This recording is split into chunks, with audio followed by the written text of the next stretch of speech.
jadi viral ya kan, nyenggol-nyenggol artis. Seneng banget dia kalau ditangkepin.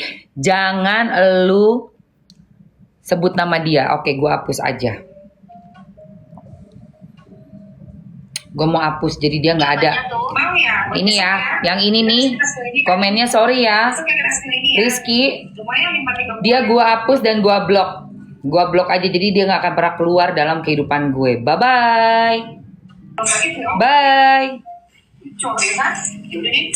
Oke lah kalau begitu ya teman-teman. Pokoknya besok orang-orang kayak gitu jangan dikasih panggung, jangan sama sekali. cakep banget ya. Jangan sama sekali ada respon apapun, kita delete aja. Bye. Kenapa? Karena kalau direspon itu adalah achievement atau pencapaiannya adalah menyenggol artis yang udah terkenal, terus dia juga bisa ditanggepin, huru hara, tektokan, taktok naik terus dia tang. Itu makanya kayak gitu tuh ada strateginya guys. Kalau Mamski mau yang di sosmed apapun juga yang gue punya, begitu ada akun-akun abal-abal atau kayak influencer berusaha banget nyenggol gue blok, tring, jadi hilang. Terus skip apapun yang dia ocehin nggak dapet sambutan. Karena kalau udah tektokan, wow menang dia, udah menang naik daun lagi. Nyenggol Mamski dibayar dulu pakai baju biar viral katanya. Nah iya kan? Sama juga kan dia, berarti kerjaannya seperti buzzer yang pakai typing, dia buzzer titipan yang ya pakai bayarannya beda lagi dengan cara bikin VT. Dengan cara bikin, itu pun gue baru tahu saat ini nih, sekarang ini, waktu zamannya Vanessa Angel, Mamski itu nggak tahu ada yang namanya pekerjaan bikin VT dibayar. Kalau buzzer Mamski tahu ada yang buat typing itu tahu ada nih untuk alat buat mendekati misalnya pemilu atau apa. Tapi gue tuh nggak tahu kalau ternyata sesama kayak influencer di sosmed itu punya ternakan akun atau punya dana untuk bayar orang-orang yang bisa bikin VT buat ngelawan. Itu gue nggak tahu. Baru tahu tahun ini, demi Allah. Tahun ini baru tahu. 2025 tuh gue baru tahu. Bego ya. Baru ngerti, tau gak lo? Pantesan gue waktu itu pernah di beberapa kali Mamski tuh dihubungi admin aku. Terus permintaannya tuh aneh gitu loh. Bukan produk buat produk komersil atau produk yang biasa dijual di pasaran, tapi gue diminta untuk ngomong tentang suatu permasalahan, pokoknya satu kasus lah kayak gitu, nggak usah disebutin kasusnya apa ya, terlalu sensitif, dan gue dikirimin kayak PDF gitu, dikirimin PDF, ini ngomongnya sesuai dengan PDF yang kita kirim aja kok, katanya gitu. Itu kan malah lebih ngeri lagi ya. Hah? Gue disuruh ngomong sesuai dengan PDF yang dikirim. Apa sih? Ngerinya. Udah gitu katanya itu pokoknya adalah suatu hasil dari pengadilan atau apalah gitu. Suatu masalah kasus yang ada di pengadilan. Jadi ternyata kerjaan influencer itu gak cuma kita bikin konten kita sendiri, tapi bisa juga dititipin sama orang ya. Gue baru tahu, bisa jadi bisnis. Aduh, belum pernah tuh Mamski terima job atau apapun yang seperti itu. Belum pernah. Itu sama aja seperti ember bocor ya, Mam. Ember bocor. Sebenarnya sih lebih ngeri lagi daripada ember bocor, Ember bocor tuh kan sekedar ngomong, bla bla bla bla. Kalau ini kan titipan suatu, wah bisa dibilang kayak apa ya, penyambung lidah ya, ngeri loh. Ngeri. Ember bocor itu sekedar kayak ngomong cuap-cuap gitu kan, bla bla bla, ngomong suka-suka. Kalau ini kan sudah ada skenarionya. Lebih ngerinya gini. Kalau berita yang kita ucapkan kita nggak pelajari, dan ternyata itu adalah fitnah, waduh parah. Atau fitnah untuk orang yang kita bantu untuk penyambung lidah gitu kan ya. Dan orang yang dia tuju ya kan, untuk kita menyerang ya kan. Ternyata orang itu nggak salah yang kita serang. Sebenarnya yang salah dia, tapi karena kita nggak pelajari kasusnya dari awal mula, cuma terima duit doang, main cuap-cuap, kita udah memfitnah orang yang ternyata innocent, tidak bersalah apapun. Itu bahaya banget. Terus bahaya yang satunya lagi ke diri kita sendiri. Lu cuap-cuap gak jelas ke diri lo sendiri, lu gak ngerti apa-apa, tiba-tiba lu dihajar sama musuhnya orang itu yang nyuruh lu. Ngeri juga. Ngeri. Dua hal yang gak penting menurut gue untuk menerima bayaran buat kita cuap-cuap. Kalau menjadi influencer atau menjadi kreator di dalam konten kita membahas berita viral, wajib belajar untuk kasusnya itu dari pertama. Supaya tahu betul apa yang kita ucapkan, kita bisa bertanggung jawab sama yang kita ucapkan. Dan kita juga gak kelihatan kayak cuma sekedar omdo gitu loh. Kudu tahu banget apa yang kasus yang sedang kita teliti, selami, dan kita mau berpendapat itu udah punya data, udah belajar, udah ngelihat ke belakang awal mula kasusnya sampai sekarang seperti apa. Itu harus wajib. Tapi kalau cuma sekedar titipan dikirimin PDF, nih nanti lu ngomong gini ya, resikonya gede banget. Nggak sebanding sama berapapun uang yang ditawarkan. Kalau menurut gue sih gitu. Ya kalau gue sih gitu. Berbahaya buat diri lu. Dan lu juga nggak tahu kalau emang lu cuma terima bayaran doang. Ini ntar ngomong ya, kan dia gini. Kayak si yang terima baju. Karena nerima baju nyerang gue. Sejatinya gue kagak pernah punya masalah sama dia.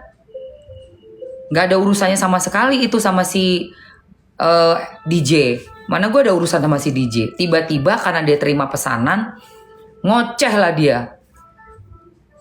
Akhirnya ujung-ujungnya apa sih ribut sama gue kan.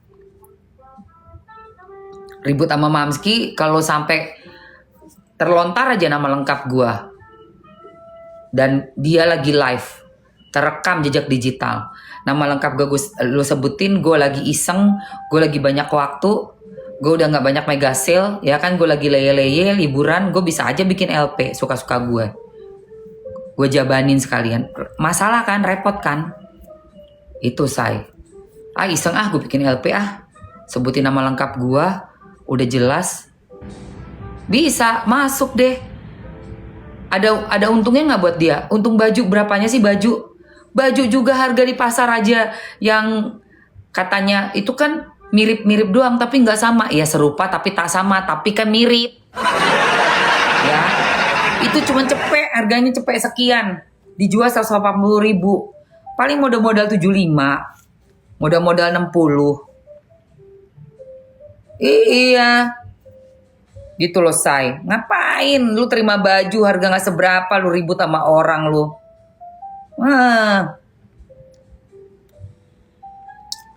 Gitu. Nge-DJ pakai baju begitu entah apa maksudnya. Makanya aku tahu dia banget, Mam, jangan diladenin, mau kasar. Nih aku jadinya Mamski beda kelas, jangan diladenin. Emang gak diladenin sayang, makanya Mamski cuekin kan.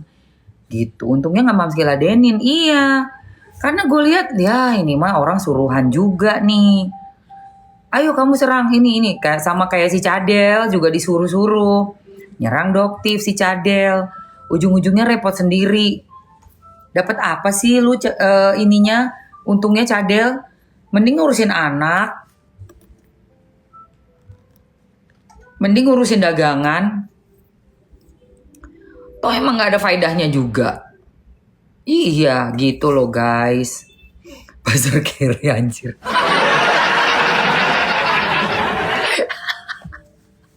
Bentar. Gue ke toilet bentar. Aduh. Aduh, ngakak. Teman-teman bantu ini dong, tap layar sayangku. Bantuin Mamsi tap layar dulu yuk. Ambil tap layarnya guys. Benar, itu toilet benar.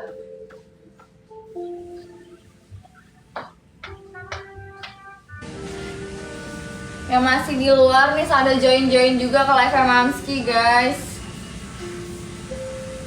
Yang udah di dalam live boleh di tap dulu layarnya.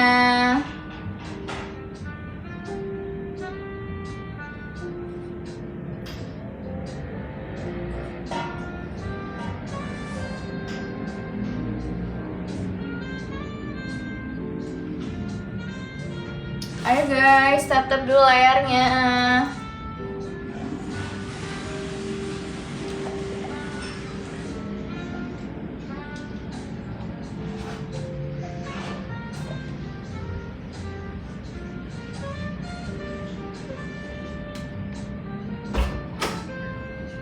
Nah, kalau nggak salah kan Niki itu selesai masa 40 harinya tanggal 2 atau 3 Mei. Nah, baru setelah itu akan ada tanggal 15 itu pengadilan ya kalau nggak salah. Pengadilannya si Warwerwor bukan sih?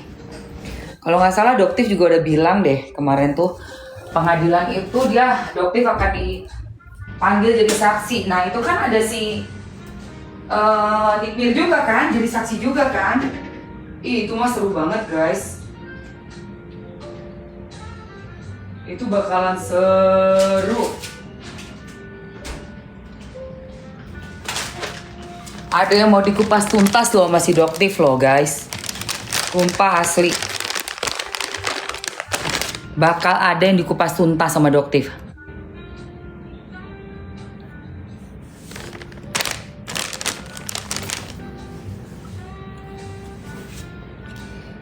Yang gua lucu di pengadilan si Warwerwor itu dia ngotot bilang, dia ngomongnya sound the ship. Jadi ngeles. Dan dia pakai pengacaranya si Warwerwor itu di pengadilan sampai bawa buah jambu. Karena dibilang bukan mau ngomongin apa hidung jambu atau hidung jambu. Jadi dia berusaha untuk membuat hakim dan jaksa yang ada di situ tuh berpikiran bahwa yang diomongin itu semuanya halu, nggak bermaksud ke seseorang. Tapi jejak digitalnya dijemput nama Sandy. Udahlah, nggak usah pakai ini. Sandy langsung gitu, bego nggak tuh? Aduh, terekam itu. Makanya jangan cuma mau jadi suruhan orang buat cuap-cuap. Lu pikir nggak ada undang-undang ITE di Indonesia ini? Ada sayang.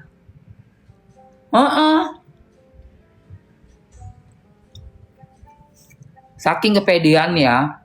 Merasa bahwa gue bakalan di backup nih sama teman-teman gue ini, orang-orang berduit. Enggak juga.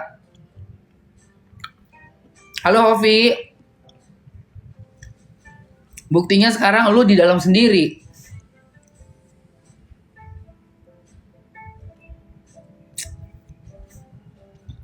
Dan yang ngelaporin lo bukan orang ece-ece itu, berduit itu. Iya, si Warwerwor yang lu bilang nanti anaknya lahir biar Cina-Cinat.